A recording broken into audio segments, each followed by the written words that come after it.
एक बार एक किसान परमात्मा से बड़ा नाराज हो गया।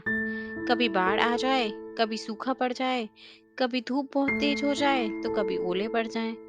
हर बार कुछ ना कुछ कारण से उसकी फसल थोड़ी खराब हो जाती थी। एक दिन बड़ा तंग आकर उसने परमात्मा से कहा, देखिए प्रभु, आप परमात्मा हैं, लेकिन लगता है आपको खेती बाड़ी की ज्यादा जानकारी नहीं है।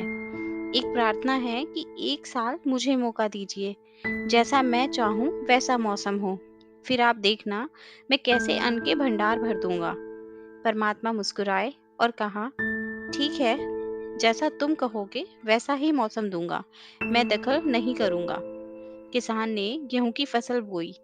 जब धूप चाही तब धूप मिल गई, जब पानी चाहा तब पानी मिल गया। तेज धूप, ओले, बाढ़, आंधी, ये तो उसने आने ही नहीं दी। समय के साथ फसल बढ़ी और किसान की खुशी का ठिकाना न रहा, क्योंकि ऐसी फसल तो आज तक कभी भी नहीं हुई थी। किसान ने मन ही मन सोचा, अब पता चलेगा परमात्मा को कि फसल कैसे उगाई जाती है। बेकार ही इतने बरस हम किसानों को परेशान करते रहे। फसल काटने का समय आ गया। किसान बड़े गर्व से फसल काटने गया, लेकिन जैसे ही फसल काटने लगा, एकदम से छाती पर हाथ रखकर बैठ गया। अरे, ये क्या! गेहूं की एक भी बाली के अंदर गेहूं ही नहीं था। सारी बालियां अंदर से खाली थी। बड़ा दुखी होकर उसने परमात्मा से कहा, प्रभु, ये क्या हुआ?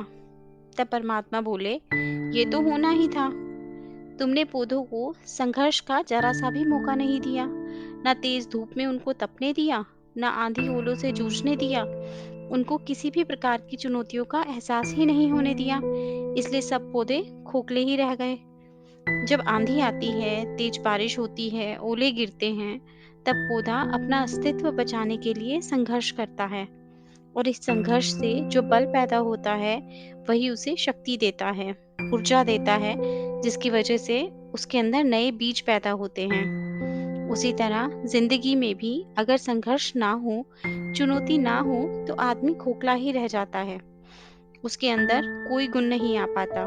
ये चुनौतियां ही हैं जो आदमी के अंदर ऊर्जा पैदा करती हैं, उसे जीने का, कुछ कर दिखाने का मकसद देती हैं। हर दिन एक नया काम देती हैं। सोचो, अगर ये सब ना हो तो जिंदगी कैसी होगी? इसलिए चुनौतियों से डरो या भागो नहीं, बल्कि उनसे कुछ नया सीखने की कोशिश करो। जैसे सोना आग में तपकर कुंदन बनता है, इसी तरह से इन चुनौतियों में खुद को तपाओ।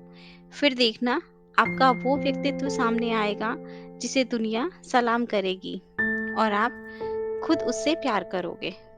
तो दोस्तों, आपको हमारी आज की कहानी कैसी लगी?